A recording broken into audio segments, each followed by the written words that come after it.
আপনার পেটের মধ্যে কি হারাম, আপনার পেটের মধ্যে কি হারাম পয়সা, হারাম টাকা দিয়ে মাছ কিনছেন, মজা করে খাইছেন, মির্জাপুর বাজার গিয়ে দই খাইছেন মজা করে,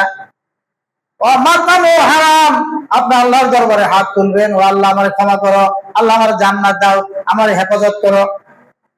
তাহলে হারাম খেয়ে আবাদত করলে কি আল্লাহ কবুল হবে? কবুল করবে? তাহলে যে ব্যক্তি হারাম খায় সে কি মুত্তাকি হইতে পারে? পারে কিনা বলেন? আল্লাহর কাছে বলবেন ও মালবাসু হারাম, এই যে পাঞ্জাবি যেটা পড়ছে এটা হারামের টাকা, পায়জামা যেটা পড়ছি হারামের টাকা, এই পায়জামা পাঞ্জাবি এই গেঞ্জি পরে যদি দোয়া করি আল্লাহ আমাকে মাফ করো, কোটি কোটি বছর দোয়া করলো আল্লাহ তাবারাক ওয়া তাআলা আপনাকে মাফ করবেন না। আল্লাহ তাআলা ইন্নাল্লাহা তাইয়্যিব লা ইয়াকবালু ইল্লা তাইয়্যিবা, আল্লাহ তাবারাক ওয়া তাআলা মহা পবিত্র, পবিত্র জিনিস ছাড়া আল্লাহ কিছুই কবুল করে না। তাহলে আপনি যে দোয়া করতেছেন, আপনি যদি হারাম খান, আপনি যদি হারাম করেন, আপনি যদি হারাম পানীয় খান, দোয়া কবুল হবে? এখানে মদখোর আছে না, এখানে ইয়াবাখোর আছে না, ইয়াবা যারা খায়, মদ যারা খায় তাদের দোয়া কবুল হবে? আবার মাতামু হারাম, মালবাসু হারাম, মাশরাবু হারাম, আল্লাহ তাআলা বলেন কিভাবে তার দোয়া আমি কবুল করব? তাহলে হালাল খেতে হবে। সুদের টাকা কি হালাল? এখানে অনেক মানুষ আছেন না সুদে টাকা লাগান, আছেন না? এই সুদ খুর যারা, তারা যদি কিয়ামত পর্যন্ত দোয়া করেন তাদের দোয়া কবুল হবে? হবে না। এখানে ঘুষখোর আছেন কিনা, যারা ঘুষ খান তাদের দোয়া কি কবুল হবে? এখানে এমন লোক আছে যারা ভাইয়ের সম্পত্তি নষ্ট করেছে, বোনের সম্পত্তি নষ্ট করেছে, জানার সত্ত্বেও তারা তা দেয় না, তাদের দোয়া কি আল্লাহ কবুল করবে? তারা মুত্তাকি হতে পারবে না, তারা জান্নাতেও যেতে পারবে না। এই জন্য আল্লাহ বলেন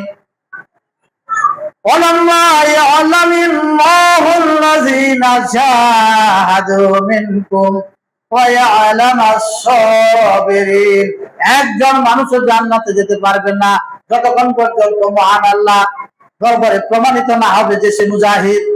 আল্লাযিনা জাহাদু, যারা আল্লাহর রাস্তায় জিহাদ করেছে।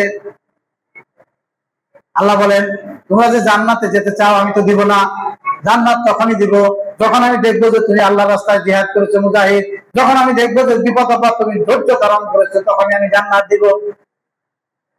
এখন দেখেন এই আয়াতটার সাথে মিলা আল্লাহ বলছেন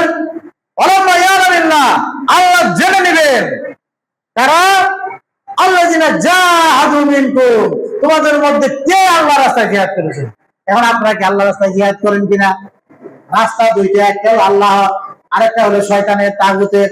এই যে আপনারা এখানে যারা আছেন তারা কিসের জন্য জিহাদ করেন? শয়তানকে বিজয় করার জন্য। আপনারা মুখে হাত দিয়ে বলেন আল্লাহর কোরআনকে, নবীর হাদিসকে বিজয়ী করার জন্য আপনারা জিহাদ করেন কিনা? অনেকে বলেন, কি বলেন? কেউ তো করে না। কেউ হিসাব তো কবরে আপনার দিতে হবে না, আপনার কবরে আপনার হিসাব দিতে হবে। আমি যদি ভালো কাজ করি আমাকে আল্লাহ সাজা দিবেন, আমি খারাপ কাজ করলে আল্লাহ আমাকে গুনাহ দিবেন। আপনি যদি ভালো কাজ করেন, আমি খারাপ কাজ করি, আমার এই খারাপ কাজের দায়িত্ব কি আপনার নিতে হবে? আল্লাহ সুবহানাহু ওয়া তাআলা বলেন লা ইউকাল্লিফুল্লাহু নাফসান ইল্লা বুসআহা, আল্লাহ কাউকে তার সাধ্যের অতিরিক্ত বোঝা চাপিয়ে দেন না। জাহাদু, এই জিহাদটা কয়েক প্রকারের আছে। সর্বোচ্চ জিহাদ হলো, সর্বোচ্চ জিহাদ কি? অস্ত্র হাতে নিয়ে কাফেরদের গর্দানকে উড়িয়ে দিয়ে কালেমার পতাকা উত্তোলন করা।